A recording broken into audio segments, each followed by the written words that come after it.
I first met Nick and Janet earlier this year when they were deciding to build a new house at the back of the current plot where they live in. They were going quite a big change from a more traditional property to something that was more modern, lots of glazing, quite a different concept. So the detail to try and get the kitchen right and something that worked and functioned with how they lived was really important. The building itself is called The Stables, named after the stables that were here are part of the previous property, which was then converted, well, flattened and transformed into a new property.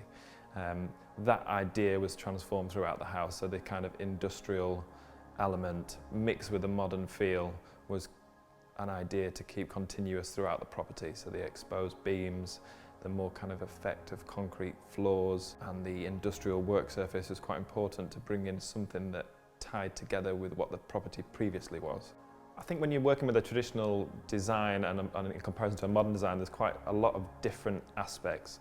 So you'll generally look at things in very different ways, mainly down to the features of the room and what we're trying to incorporate within the space.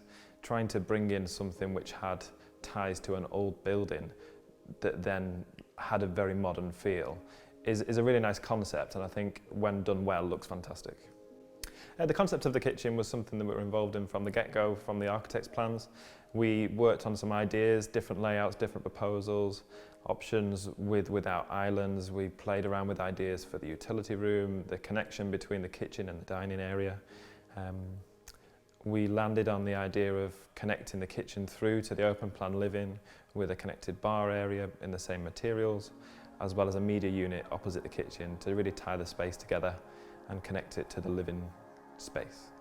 I think my favourite feature of the kitchen is the Dekton Oryx work surface. It's a really nice feel. It's got a mixture of colours with blues, greys, coppers running through the materials, so it gives a really nice statement. It's something that's quite easy to blend with, but it's also quite different. And the practicality of Dekton, with it being heat-proof, scratch-proof and fully stain resistant, it's a fantastic material to have within the kitchen area.